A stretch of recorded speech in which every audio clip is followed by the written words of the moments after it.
Iran Israel যুদ্ধে আক্রান্ত ক্রীড়া দুনিয়া, যার প্রভাব পড়ছে ক্রিকেট বিশ্বকাপে। কতটুকু প্রভাব পড়তে পারে ফুটবল বিশ্বকাপে? আর এদিকে বাংলাদেশ নারী দল প্রথমবারের মতো খেলছে এশিয়ার শ্রেষ্ঠত্বের মঞ্চে। এই সব কিছু নিয়ে আজকে থাকছে নাগরিক গ্যালারি। আপনাদের সঙ্গে আছে আমি জাহারা জেবিন তন্নি এবং আমার সঙ্গে আলোচনায় আছে শামীম খান। আপনাকে স্বাগতম। ধন্যবাদ আপনাকে। নিশ্চয়ই ক্রীড়াঙ্গন আক্রান্ত হচ্ছে, এক এক করে প্রসঙ্গে আসি।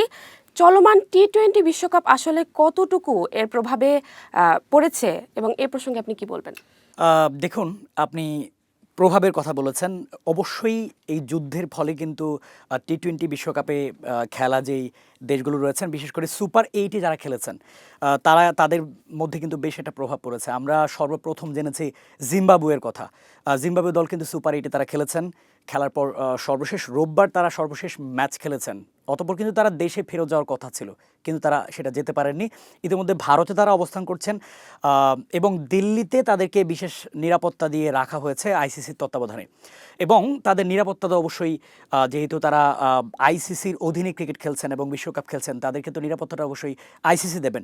এবং ভারতে তারা অবস্থান করছেন, তাদেরকে সেই নিরাপত্তার ব্যবস্থা দিয়েই রাখা হয়েছে।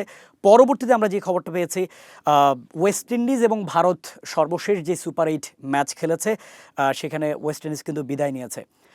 ফলে তারাও কিন্তু দেশে ফেরত যেতে পারেনি। সো প্রভাব এখানে পড়েছে, বিষয়টা একেবারে স্পষ্ট।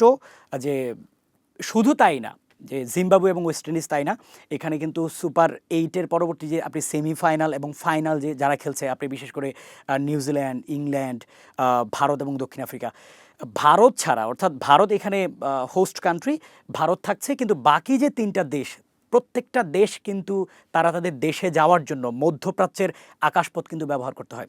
আর যেহেতু তারা সেই পন্থা অবলম্বন করতে পারছে না, কারণ মধ্যপ্রাচ্যের প্রত্যেকটা আকাশপথ কিন্তু বন্ধ রয়েছে, যার ফলে অবশ্যই ক্রীড়াঙ্গনে, অর্থাৎ ক্রিকেট আঙ্গনে এর প্রভাব পড়েছে। আমি যদি আরেকটু আপনাকে যুক্ত করি, বিশেষ করে এখানে বেন স্টোকস, ইংল্যান্ডের অধিনায়ক, টেস্ট অধিনায়ক, এবং জনি বেয়ারস্টো, তারা কিন্তু দুবাইতে রয়েছেন, আটকা পড়েছেন। এবং জনি বেয়ারস্টো তিনি কিন্তু ব্রিটিশ প্রধানমন্ত্রীকে অলরেডি টুইট করেছেন তাকে দেশে নিয়ে যাওয়ার জন্য, অর্থাৎ নিরাপত্তা দেওয়ার জন্য। শামীম, নিশ্চয়ই ক্রীড়াঙ্গন আক্রান্ত হয়েছে, তো একের পর এক প্রসঙ্গে আসি। টি-20 বিশ্বকাপে এর প্রভাব কতটুকু পড়েছে? টি-20 বিশ্বকাপের কথা বলছেন, যেখানে টি-20 বিশ্বকাপ চলমান, এই অবস্থায় ইরান এবং ইসরায়েল এবং যুক্তরাষ্ট্রের মধ্যকার যে যুদ্ধ পরিস্থিতি, এটা অবশ্যই চরমভাবে প্রভাব পড়েছে। আপনি জানেন, ভারত এবং শ্রীলঙ্কার যে বিশ্বকাপ চলমান রয়েছে, সেখানে সুপার 8-এ যারা খেলছে, এই অবস্থায় কিন্তু যুদ্ধ পরিস্থিতিটা হঠাৎ উদ্ভূত হয়েছে। আমরা প্রথমত খবর পেয়েছি জিম্বাবুয়ে, এরপরে খবর পেয়েছে ওয়েস্ট ইন্ডিজ। আমি যদি জিম্বাবুয়ের কথায় আসি, জিম্বাবুয়ে কিন্তু সুপার 8-এ খেলেছে। তারা কিন্তু বিদায় নিয়ে অবশ্যই তারা তাদের দেশে ফেরত যাওয়ার কথা ছিল, তারা সেটা যেতে পারেননি। পরবর্তীতে ওয়েস্ট ইন্ডিজ ভারতের সাথে খেলে তারা বিদায় নিয়েছেন, তারাও তাদের দেশে ফেরত যাওয়ার কথা, কিন্তু যেতে পারেননি। তো এটা অবশ্যই একটা দুঃসংবাদ বলা যায়, অর্থাৎ প্রভাবের বিষয়টা এখানে স্পষ্ট। যদিও তাদেরকে অবশ্যই আইসিসির তত্ত্বাবধানে নিরাপত্তা দিয়ে দিল্লিতে রাখা হয়েছে, যেহেতু তারা আইসিসি বিশ্বকাপ খেলছেন, আইসিসির বিশেষ ব্যবস্থাপনায় তারা দিল্লিতে রয়েছেন।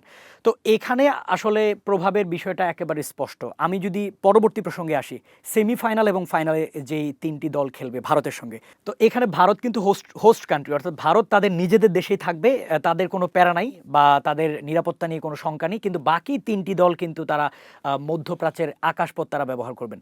সো সেই জায়গায় শঙ্কা রয়েছে, অর্থাৎ তারা তাদের দেশে ফেরত যেতে পারবেন না। অর্থাৎ সামনে সেমিফাইনাল, আজকে কিন্তু সেমিফাইনালের প্রথম ম্যাচ, যেই দলটা বিদায় নেবেন সেই দল কিন্তু তাদের নিজেদের দেশে ফেরত দেওয়ার কোনো সুযোগ নেই। অতঃপর সেকেন্ড সেমিফাইনাল এবং ফাইনাল, অর্থাৎ এই 3টি দেশ বিদায় নেওয়ার ক্ষেত্রে বা তাদের দেশে ফেরত যাওয়ার ক্ষেত্রে সেই পলিসি নেই, এই মুহূর্তে নেই। তার মানে এখানে আপনার যে প্রভাবের বিষয়টা, যুদ্ধের যে প্রভাবের বিষয়টা ক্রীড়াঙ্গনে, বিশেষ করে ক্রিকেটে বা টি-20 বিশ্বকাপের দ্বারা ক্রিকেটে এই প্রভাবের বিষয়টা একেবারে স্পষ্ট। আমি যদি আপনাকে আরেকটা তথ্য দিতে চাই, বেন স্টোকস এবং জনি বেয়ারস্টো, এই দুজন কিন্তু দুবাইতে আটকা রয়েছেন। জনি বেয়ারস্টো ইতিমধ্যে প্রধানমন্ত্রী বরাবর টুইট করেছেন, অর্থাৎ তাকে দেশে ফিরিয়ে নেওয়ার জন্য তিনি সাহায্য চেয়েছেন। অর্থাৎ ক্রীড়াঙ্গনে, অর্থাৎ ক্রিকেটে যে প্রভাবটা পড়েছে এখান থেকে তো একেবারে স্পষ্ট বোঝা যাচ্ছে। তো সেক্ষেত্রে আইসিসি ক্রিকেটারদের নিরাপত্তা রক্ষায় কতটুকু ভূমিকা রাখবে বলে আপনি মনে করছেন?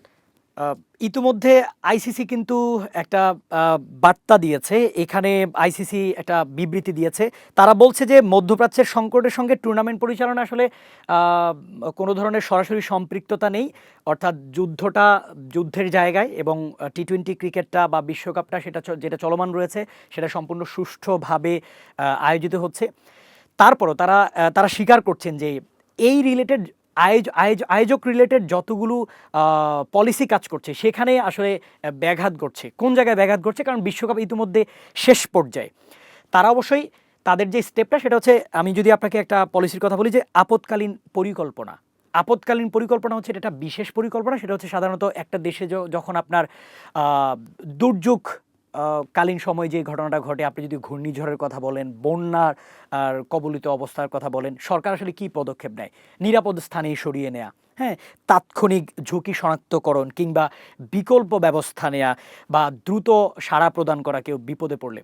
এই ব্যবস্থাটা তারা নিচ্ছেন, বিশেষ করে যেহেতু তারা স্বীকার করেছেন যে আইসিসি যে ট্রাভেল লজিস্টিক টিম ইউরোপীয়, তারা এখানে কিছু জোন ব্যবহার করছেন বা জোনকে তারা টার্গেট করছেন। এখানে দক্ষিণ এশীয় এবং দক্ষিণ পূর্ব এশীয় যে হাবগুলো রয়েছে, যেগুলোর মধ্য দিয়ে বিকল্প যে রুটিং ব্যবস্থা, কোন ব্যবস্থাপনায় বিশ্বকাপ শেষে বা ইতিমধ্যে যাদের বিশ্বকাপ খেলা শেষ হয়ে গেছে, আমি যেটা বললাম ইতিমধ্যে জিম্বাবুয়ে এবং ওয়েস্ট ইন্ডিজ, এবং পরবর্তীতে যারা বিদায় নেবেন বা যারা বিশ্বকাপ শেষে তো অবশ্যই 3টি দলই যাবেন, ইংল্যান্ড, নিউজিল্যান্ড এবং সাউথ আফ্রিকা। অর্থাৎ তাদের জন্য এই অঞ্চলগুলো অর্থাৎ নিরাপদ হাবগুলো তারা ব্যবহার করবেন আকাশপথ ব্যবহারের ক্ষেত্রে। তো আইসিসি ইতিমধ্যে সেই জায়গায় কনসার্ন রয়েছে এবং তারা তৎপর রয়েছে, যেহেতু তাদের অধীনে প্রত্যেকটা দেশ খেলছে এবং এই ব্যাপারে নিরাপত্তার বিধানের দায়িত্ব তাদেরই, স্পষ্ট এটা তাদের উপর দায়িত্ব বর্তায় এবং আইসিসি তাদের বার্তা দিয়ে সেটা স্পষ্ট করেছে যে তারা এই বিষয়ে কনসার্ন রয়েছে এবং তারা তাদেরকে নিরাপদে দেশে পৌঁছায় দিতে, দেশে ফেরত দিতে তারা তৎপর থাকবে। না, আইসিসির দিক থেকে এটা একদম স্পষ্ট আমরা বলতে পারি। তো এবার একটু ফুটবল প্রসঙ্গে যাই। যেহেতু ফুটবল বিশ্বকাপের আর 100 দিন বাকি আছে কেবল, আর চলমান এই যুদ্ধ যদি দীর্ঘ হয় তাহলে ফিফা বিশ্বকাপের আয়োজন কতটুকু শঙ্কায়িত হবে বলে আপনি মনে করছেন? দেখেন, ফিফা বিশ্বকাপের আগে আপনি আসলে ফুটবল বিশ্বকাপের যেই বা ক্রীড়াঙ্গনে ফুটবল আক্রান্ত হওয়ার কথা বলছিলেন, এটার কথা যদি আমি আপনাকে একটু ক্লিয়ার করি। গত রাতে কিন্তু রোনালদো, তিনি সৌদি আরব ছেলেছেন, তিনি কিন্তু সৌদি আরবে আল নাসর হয়ে খেলেন, সৌদি লিগে খেলেন। অর্থাৎ তিনি গতকালকে কিন্তু নিজের দেশে ফেরত গেছেন এবং এখানে খবর আছে তিনি তার ফ্যামিলি সহ, স্ত্রী পরিবার সহ কিন্তু তিনি ফেরত গেছেন। তার কারণটা কি? সৌদি আরবে কিন্তু অলরেডি আপনার রিয়াদে যে মার্কিন দূতাবাস রয়েছে সেখানে কিন্তু আঘাত হেনেছে, ড্রোন হামলা হয়েছে। অর্থাৎ ইরান কিন্তু অর্থাৎ মধ্যপ্রাচ্যের যে দেশগুলোতে এখানে আমেরিকার যে দূতাবাসগুলো রয়েছে, আমেরিকার যে ঘাঁটিগুলো রয়েছে সেখানে টার্গেট করে কিন্তু তারা হামলা করছেন। সেখানে সৌদি আরব অন্যতম একটা রাষ্ট্র, সেখানে তাদের রাজধানীতে আঘাত হেনেছে। তো এখানে ফুটবলের একজন মহাতারকা রোনালদো, তিনি সৌদি ছেড়েছেন, অর্থাৎ নিজের দেশে যেতে হয়েছে তার, এবং নিজস্ব বিমানে তাকে যেতে হয়েছে। অর্থাৎ এখানে এই বিষয়টা স্পষ্ট। এবং আমি যদি আপনাকে আরেকটা তথ্য দিই, এখানে ইতিমধ্যেই থমকে গেছে ক্রীড়াঙ্গন, বিশেষ করে কাতারে কিন্তু 27শে মার্চ বিখ্যাত সেই লুসাইল স্টেডিয়ামে কোপা আমেরিকার জয়ী আর্জেন্টিনা এবং ইউরো চ্যাম্পিয়ন স্পেনের মুখোমুখি হওয়ার কথা ছিল, ফিনালিসিমা। এটা অলরেডি শঙ্কার মুখে পড়েছে, কেননা কাতার কিন্তু সকল ধরনের ক্রীড়া স্থগিত ঘোষণা দিয়েছে। অর্থাৎ এই স্থগিতাদেশ অবস্থায় কিন্তু ফিনালিসিমা হওয়া একেবারে অসম্ভব বলা যায়। অর্থাৎ এখানে ধরনের সম্ভাবনা নেই আপনি বলতে চাচ্ছেন? এখানে কারণ 27শে মার্চ আর কতদিন, অর্থাৎ এখানে 20 থেকে 22 দিনের একটা জার্নি। এই সময় অর্থাৎ এই যুদ্ধ কিন্তু ইতিমধ্যে আপনার বিস্তার লাভ করতে পারে। এখানে বেশ মধ্যপ্রাচ্যের প্রত্যেকটা রাষ্ট্রই কিন্তু এই যুদ্ধ অবতীর্ণ অবস্থা, আমেরিকা, ইসরায়েল এবং ইরান, অর্থাৎ প্রায় 7 থেকে 8টা কান্ট্রি কিন্তু যুদ্ধ অবতীর্ণ অবস্থা। এই অবস্থায় যুদ্ধ আরও দীর্ঘ পরিসর লাভ করতে পারে। অর্থাৎ কিছুতেই কিন্তু এই ফিনালিসিমা হচ্ছে না। সো ফুটবল আক্রান্ত হয়েছে ক্রিকেটের মতো করে, অর্থাৎ ক্রীড়াঙ্গন আক্রান্ত হয়েছে, এটা একেবারে স্পষ্ট। এবং বিশ্বকাপের কথা আপনি বলছিলেন, আপনি আপনার সম্পূর্ণ প্রশ্নে, বিশ্বকাপ আগামী 11 জুন বিশ্বকাপের প্রথম ম্যাচ।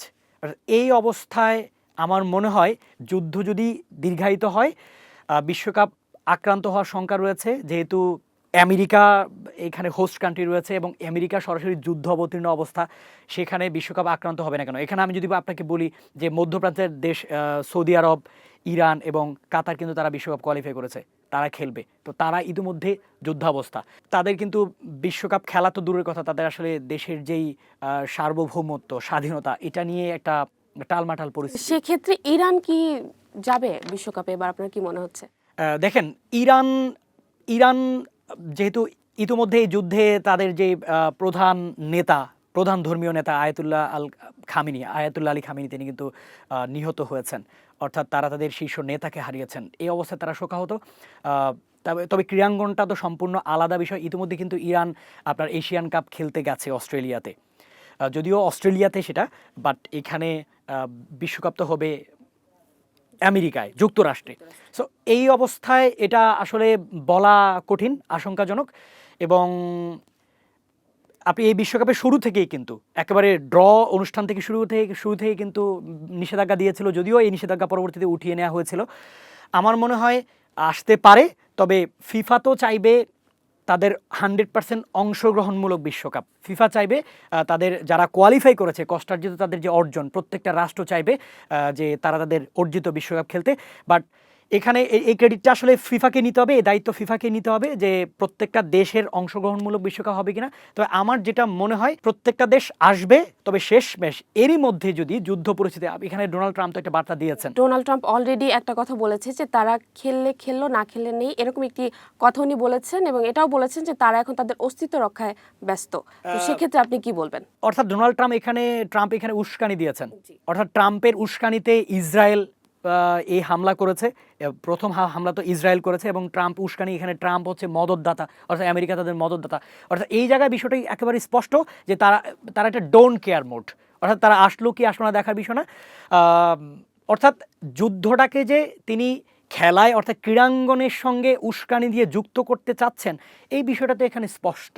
অর্থাৎ আমার মনে হয় ইরান তিনি যেটা বলেছেন এটা তো কথা সত্য, তারা তাদের সার্বভৌমত্ব কিংবা তারা তাদের অস্তিত্ব নিয়ে চিন্তা করবে। সো একটি দেশ যখন তাদের সার্বভৌমত্ব কিংবা অস্তিত্ব নিয়ে চিন্তা করে, তাদের ক্রীড়াঙ্গন তো অনেক পরের বিষয়, খেলা তো তাদের অনেক পরের বিষয়। তবে আমি বলবো এই যুদ্ধ যদি এই যে শঙ্কাটা যদি কেটে যায়, অর্থাৎ যুদ্ধটা যদি একটা লিমিটেশনের মধ্যে চলে আসে, অর্থাৎ শেষ পর্যায়ে যায়, হয়তো 2-3 সপ্তাহের মধ্যে, ট্রাম্প কিন্তু ইতিমধ্যে বলেছেন, বাট যুদ্ধ তো যুদ্ধই, কোন পরিস্থিতিতে গড়ায় সেটা বলা কঠিন, বাট তারা হয়তো আসবেন। এর পরের প্রশ্নে যদি আমি যাই, ফুটবল এবং ক্রিকেট নিয়ে তো আমরা কথা বললাম, ক্রীড়ার অন্যান্য যে সেক্টরগুলো আছে সেসব ক্ষেত্রে কতটুকু আঘাত এনেছে এই যুদ্ধের প্রভাব? অন্যান্য সেক্টর, আমি ইতিমধ্যে আমাদের কাছে একটি খবর এসেছে, এই হামলায়, ইসরায়েলি হামলায় ইরানে প্রায় 20 জন ভলিবল খেলোয়াড় নিহত হয়েছেন। আমি আপনাকে একটা এলাকা, আমার কাছে তথ্য রয়েছে, দক্ষিণ ইরানের লেমার্ট শহরে অবস্থিত একটা স্পোর্টস হলে তারা হামলা চালিয়েছে। সেই হামলায় 20 জন ভলিবল খেলোয়াড় তারা নিহত হয়েছেন, প্রাণ হারিয়েছেন। এখানে আরও একটি তথ্য আমার কাছে রয়েছে, দানিল মেদভেদেভ, একজন ওপেন জয়ী টেনিস তারকা, ইতিমধ্যে তিনি আরব আমিরাতের আকাশপথ বন্ধ থাকায় তিনি কিন্তু বের হতে পারছেন না। অর্থাৎ অন্যান্য ক্রীড়াঙ্গন, টেনিস কিংবা ভলিবল কিংবা অন্যান্য খেলায় ইতিমধ্যে এর প্রভাব পড়েছে, এখান থেকে কিন্তু বিষয়টা একেবারে স্পষ্ট হয়ে যায়। অসংখ্য ধন্যবাদ শামীম আমাদেরকে এতক্ষণ সময় দেওয়ার জন্য। আপনাকেও ধন্যবাদ। দর্শক, এই ছিল আমাদের আজকের আলোচনা। পরবর্তী আবার কোনো হট টপিক নিয়ে আপনাদের সামনে হাজির হব। সে পর্যন্ত ভালো থাকুন। আল্লাহ হাফেজ।